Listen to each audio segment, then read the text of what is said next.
श्री शिवाय नमस्तुभ्यं। बहनों, हर हर महादेव।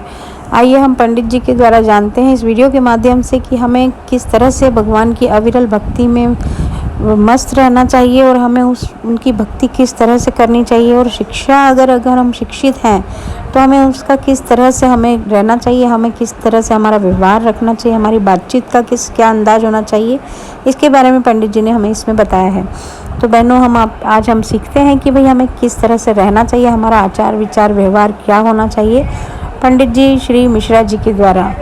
श्री शिवाय नमस्तुभ्यं। हर हर महादेव। भगवत भजन की एक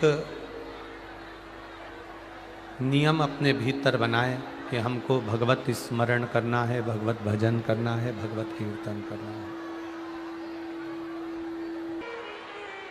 भगवत कीर्तन, भगवत स्मरण, भगवत नाम जाप करते हुए ये मानव जब चलता है तो उसके अगला जो जन्म है, जिस जन्म में वो आएगा, जिस जन्म को वो लेगा, वो जन्म उसका सवरेगा। इसलिए शिव महापुराण को भक्ति और मुक्ति की कथा कही गई है। शंकर की कथा को भक्ति और मुक्ति का संवाद कहा गया है। इसमें भक्ति भी है और इसमें मुक्ति भी है।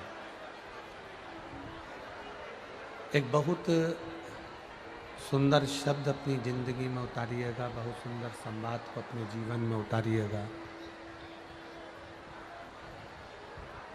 प्राण त्याग देना, प्राण छोड़ देना एक अलग विषय हो जाता है,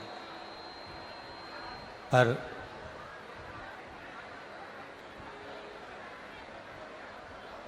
प्राण त्यागने के बाद भगवत भजन की ओर तल्लीन हो जाना, भगवान की भक्ति की ओर तल्लीन हो जाना, भगवान की अविरल भक्ति की ओर अग्रसर हो जाना, ये एक अलग विषय हो जाता है। शिव तत्व को जानना, भगवान शंकर की भक्ति को जानना, मृत्यु की सैया पर पहुँचते पहुँचते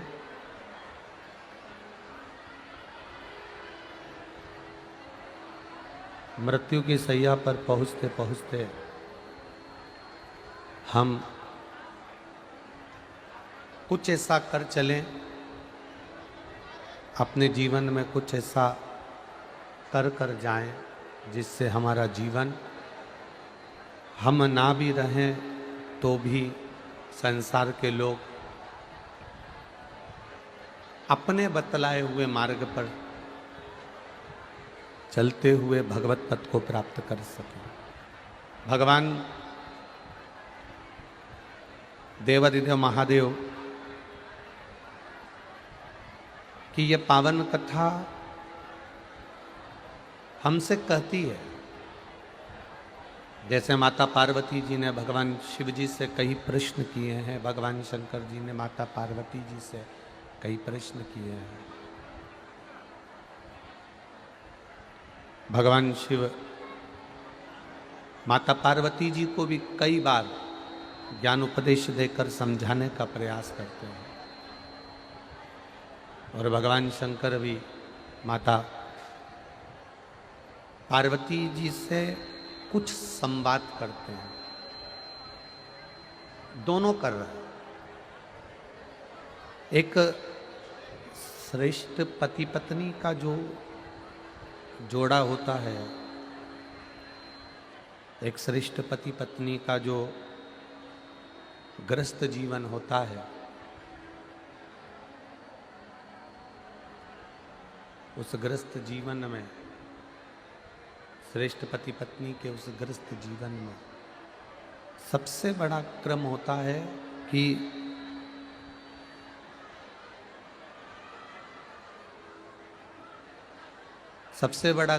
है कि पत्नी पति के साथ बैठकर या पति पत्नी के साथ बैठकर भगवान की अविरल भक्ति को धारण करें।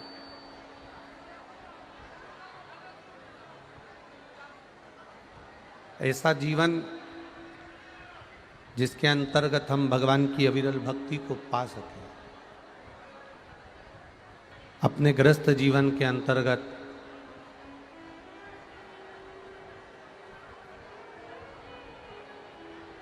जितना भी समय मिले,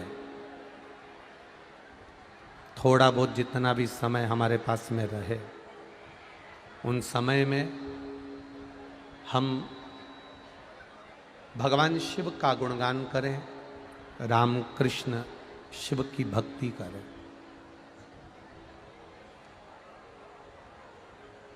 बहुत छोटा सा जीवन है मनुष्य का, बहुत विशालतम जीवन हमारा नहीं है। पहले तो गारंटी होती थी कि ये 100 साल के बाद तक जिएगा, ये 100 वर्ष तक जिएगा।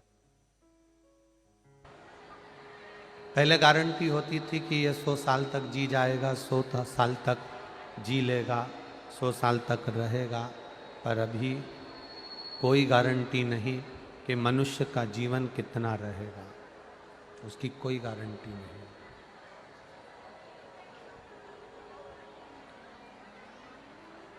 कोई 30 वर्ष में, कोई 20 वर्ष में, कोई 40 वर्ष में, कोई 50 वर्ष में, कोई 60 वर्ष में, कोई 50 वर्ष में चला जाता है। कोई भरोसा नहीं कि हमारे प्राण रहेंगे, कितने वर्ष तक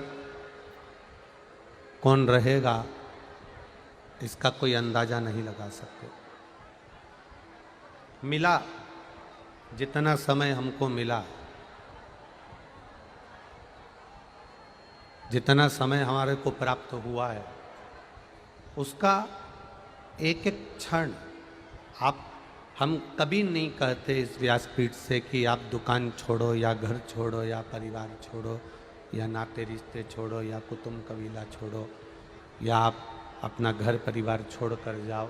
इस व्यासपीठ से कभी नहीं कहते।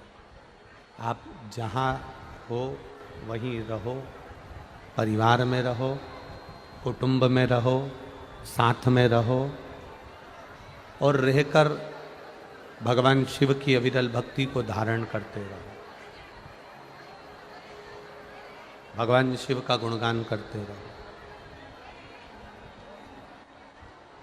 जरूरी नहीं कि 24 घंटे ही आप मंदिर के अंदर बैठे रहें, जरूरी नहीं कि आप 24 घंटा किसी तीर्थ में जाकर बैठे रहें। जरूरी ये है कि आपके पास में जितना समय मिल रहा है, जितना समय आपको मिल जाए, आप उतनी देर भगवान की अविरल भक्ति को धारण करिए, भगवान के भजन को धारण करिए, भगवान के स्मरण को धारण करिए। आपको जितना समय मिले आप उस भगवान की भक्ति को, की अविरल भक्ति को, भगवान के भजन को, भगवान के कीर्तन को, भगवान के मंत्र जाप को, भगवान के स्मरण को धारण करें। जब हम किसी भी रूप में प्रत्येक संसार के जीव को परमात्मा का ही स्वरूप मानकर उसकी आराधना करते हैं, तो ये निश्चित है उसका फल हमारे जीवन में अवश्य प्राप्त होता है। नर में नारायण बसा होता है, इसलिए अतिथि देवो भव हमारे यहाँ कहा जाता है। कोई हमारे दरवाजे पर आए, कोई हमारी चौखट पर आए, कोई हमारे द्वार पर पहुँचे, हम उसका आदर करें, हम उसका सम्मान करें, हम उसका सत्कार करें।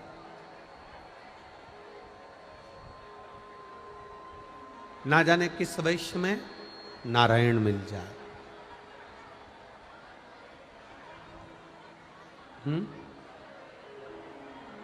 क्या बोल रहे हो?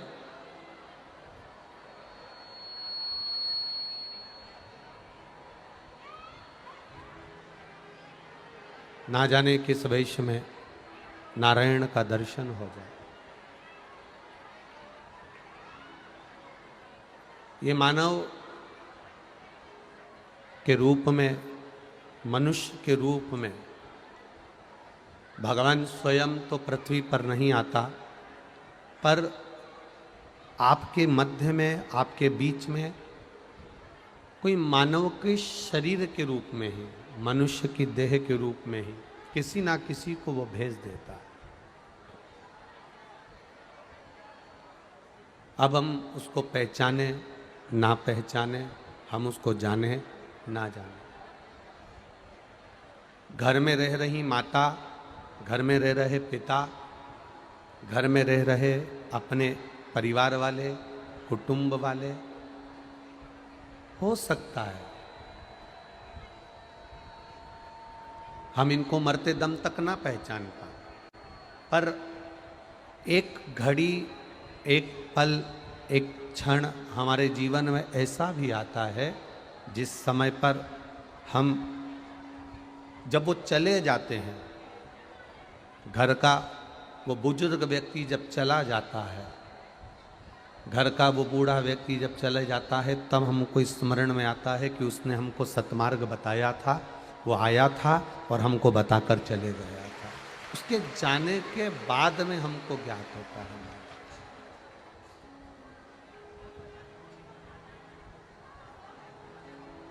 मरने के बाद हम किसी को पहचाने, मरने के बाद हम किसी को जाने, शिव महापुराण की कथा कहती है उससे अच्छा है जो जीवित है उसको जानने का प्रयास करिएगा, उसको पहचानने का प्रयास करिएगा।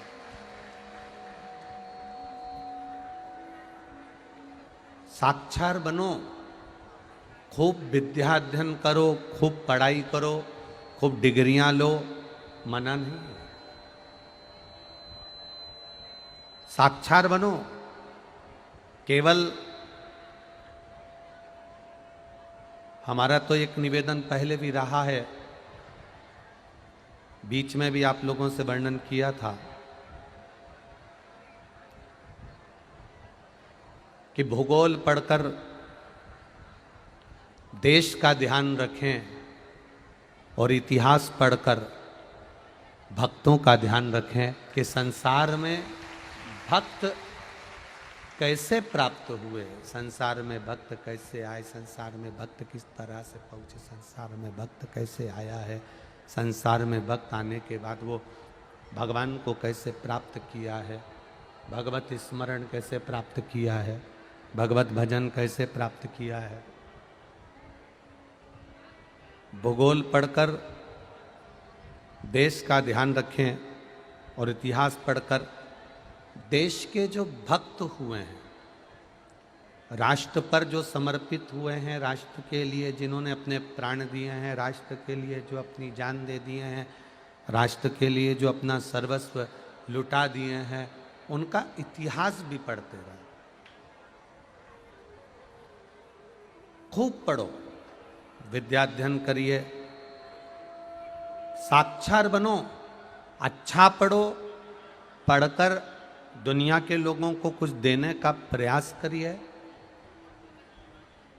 अपने भीतर पहले उतारने का प्रयास करिए।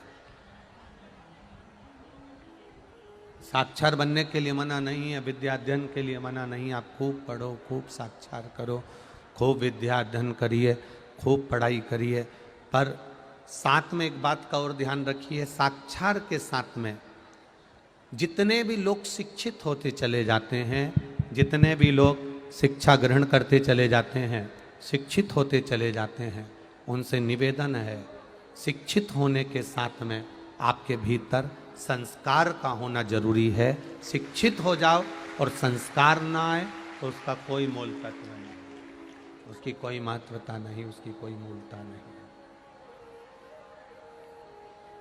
खूब डिग्रियां लीजिए, खूब पढ़ाई करिए, खूब विद्याध्ययन करिए, शिक्षित बनो, पर शिक्षित के साथ में संस्कारवान भी बनो। आप बहुत ऊंचे पद पर पहुंच गए, बहुत अच्छी आपकी प्रतिष्ठा हो गई, बहुत दुनिया में तुम्हारा नाम हो गया, शिक्षा भी आपके पास में भरपूर है, पर आप किसी को नमन करना नहीं जानते, आप किसी को प्रणाम करना नहीं जानते, आप किसी को हाथ जोड़कर निवेदन करना नहीं जानते, आप किसी के प्रति नम्रता का भाव नहीं जानते, तो आपका शिक्षित होना फिर बेकार है, आपका शिक्षा पाना फिर बेकार है। श्री शिवाय नमस्तुभ्यम। हर हर महादेव। वीडियो पसंद आए चैनल को लाइक करें, सब्सक्राइब करें, शेयर करें। कमेंट बॉक्स में श्री शिवाय नमस्तुभ्यम हर हर महादेव लिखना न भूलें। धन्यवाद। महादेव सबकी मनोकामना जल्द पूर्ण करेंगे, इसी आशा के साथ श्री शिवाय नमस्तुभ्यम।